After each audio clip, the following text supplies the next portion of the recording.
Reflections. Informatic Embodiment. Excerpts from How We Became Posthuman by Katherine Hayles. In the beginning was the Word, and the Word was with God, and the Word was God. He was in the beginning with God. All things were made through him, and without him nothing was made that was made. In him was life, and the life was the light of men. And the light shines in darkness, and the darkness did not comprehend it. John 1, verses 1 through 5. We might regard patterning or predictability as the very essence and raison d'etre of communication. Communication is the creation of redundancy or patterning. Gregory Bateson, Steps to an Ecology of Mind. The development of information theory in the wake of World War II left as its legacy a conundrum. Even though information provides the basis for much of contemporary U.S. society, it has been constructed never to be present in itself. Information is conceptually distinct from the markers that embody it, for example, newsprint or electromagnetic waves. It is a pattern rather than a presence, defined by the probability distribution of the coding elements composing the message. If information is pattern, then non-information should be the absence of pattern. That is, randomness. This common-sense expectation ran into unexpected complications when certain developments within information theory implied that information could be equated with randomness as well as with pattern. Identifying information with both pattern and randomness proved to be a powerful paradox, leading to the realization that in some instances, an infusion of noise into a system can cause it to reorganize at a higher level of complexity. Within such a system, pattern and randomness are bound together in a complex dialectic that makes them not so much opposites as complements or supplements to one another. Each helps to define the other. Each contributes to the flow of information through the system. Through the development of information technologies, the interplay between pattern and randomness became a feature of everyday life. As Friedrich Kittler has demonstrated in Discourse Networks 1800 and 1900, media come into existence when technologies of inscription intervene between the hand gripping the pen or the mouth framing the sounds and the production of the texts. In a literal sense, technologies of inscription are media when they are perceived as mediating, inserting themselves into the chain of textual production. Kittler identifies the innovative characteristics of the typewriter, originally designed for the blind, not with speed, but rather with spatially designated and discrete signs, along with a corresponding shift from the word as flowing image to the word as a geometrical figure created by the spatial arrangements of the letter keys. The emphasis on spatially fixed and geometrically arranged letters is significant, for it points to the physicality of the processes involved. Typewriter keys are directly proportionate to the script they produce. One keystroke yields one letter, and striking the key harder produces a darker letter. The system lends itself to a signification model that links signifier to signified in direct correspondence, for there is a one-to-one relation between the key and the letter it produces. Moreover, the signifier itself is spatially discrete, durably inscribed, and flat. How does this experience change with electronic media? The relation between striking a key and producing text with a computer is very different from the relation achieved with a typewriter. Display brightness is unrelated to keystroke pressure, and striking a single key can affect massive changes in the entire text. The computer restores and heightens the sense of word as image. an image drawn in a medium as fluid and changeable as water. Interacting with electronic images rather than with a materially resistant text, I absorb through my fingers as well as my mind a model of signification in which no simple one-to-one correspondence exists between signifier and signified. I know kinesthetically as well as conceptually that the text can be manipulated in ways that would be impossible if it existed as material object rather than a visual display. As I work with the text as flickering image, I instantiate within my body the habitual patterns of movement that make pattern and randomness more real, more relevant, and more powerful than presence and absence. The technologies of virtual reality, with their potential for full-body mediation, further illustrate the kind of phenomena that foreground pattern and randomness and make presence and absence seem irrelevant. Already an industry worth hundreds of millions of dollars, virtual reality puts the user's sensory system into a direct feedback loop with a computer. In one version, the user wears a stereo vision helmet and a body glove with sensors at joint positions. The user's movements are reproduced by a simulacrum, called an avatar, on the computer screen. When the user turns his or her head, the computer display changes in a corresponding fashion. At the same time, audiophones create a three-dimensional sound field. Kinesthetic sensations, such as G-loads for flight simulators, can be supplied through more extensive and elaborate body coverings. The result is a multisensory interaction that creates the illusion that the user is inside the computer. In these systems, the user learns kinesthetically and proprioceptively that the relevant boundaries for interaction are defined less by the skin than by the feedback loops connecting body and simulation in a technobio integrated circuit. Questions about presence and absence do not yield much leverage in this situation, for the avatar both is and is not present, just as the user both is and is not inside the screen. Instead, the focus shifts to questions about pattern and randomness. What transformations govern the connections between user and avatar? What parameters control the construction of the screen world? What patterns can the user discover through interaction with the system? Where do these patterns fade into randomness?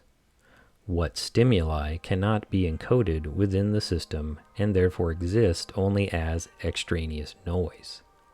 When and how does this noise coalesce into pattern? Working from a different theoretical framework, Alucara Roseanne Stone has proposed that one need not enter virtual reality to encounter these questions, although VR brings them vividly into the foreground. Merely communicating by email or participating in a text-based MUD, multi-user domain, already problematizes thinking of the body as a self-evident physicality. In the face of such technologies, Stone proposes that we think of subjectivity as a multiple warranted by the body rather than contained within it. Sherry Turkle, in her fascinating work on people who spend serious time in MUDs, convincingly shows that virtual technologies, in a riptide of reverse influence, affect how real life is seen. Reality is not my best window, one of her respondents remarks. In societies enmeshed within information networks, as the US and other first world societies are, these examples can be multiplied 1,000-fold. Money is increasingly experienced as informational patterns stored in computer banks rather than as the presence of cash. Surrogacy and in vitro fertilization court cases offer examples of informational genetic patterns competing with physical presence for the right to determine the legitimate parent. Automated factories are controlled by programs that constitute the physical realities of work assignments and production schedules as flows of information through the system. Criminals are tied to crime scenes through DNA patterns rather than through eyewitness accounts verifying their presence.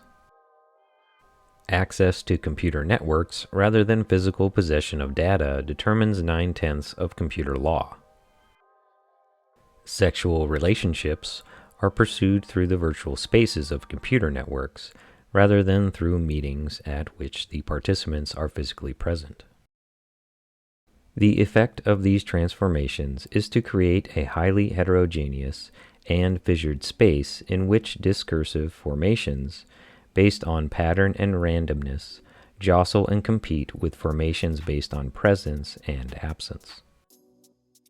Given the long tradition of dominance that presence and absence have enjoyed in the Western tradition, the surprise is not that formations based on them continue to exist, but that these formations are being displaced so rapidly across a wide range of cultural sites. These examples, taken from studies of information technologies, illustrate concerns that are also appropriate for literary texts. If the effects that the shift towards pattern and randomness has on literature are not widely recognized, perhaps it is because they are at once pervasive and elusive. A book produced by typesetting may look very similar to one generated by a computerized program, but the technological processes involved in this transformation are not neutral. Different technologies of text production suggest different models of signification. Changes in signification are linked with shifts in consumption. Shifting patterns of consumption initiate new experiences of embodiment, and embodied experience interacts with codes of representation to generate new kinds of textual worlds. In fact, each category, production, signification, consumption, bodily experience, and representation, is in constant feedback and feed-forward loops with the others. As the emphasis shifts to pattern and randomness, characteristics of print texts that used to be transparent because they were so pervasive are becoming visible again through their differences from digital textuality. Say goodbye to Barnes & Noble. Bookstore announced today that it was closing up shop at their downtown location after nearly 3 decades. We lose the opportunity to understand the implications of these shifts if we mistake the dominance of pattern and randomness for the disappearance of the material world. In fact, it is precisely because material interfaces have changed that pattern and randomness can be perceived as dominant over presence and absence. The pattern-randomness dialectic does not erase the material world.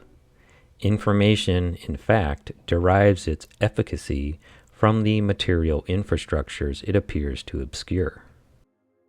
This illusion of erasure should be the subject of inquiry, not a presupposition that inquiry takes for granted. To explore the importance of the medium's materiality, let us consider the book. Like the human body, the book is a form of information transmission and storage. And like the human body, the book incorporates its encodings in a durable material substrate. Once encoding in the material base has taken place, it cannot easily be changed. Print and proteins, in this sense, have more in common with each other than with magnetic encodings, which can be erased and rewritten simply by changing the polarities.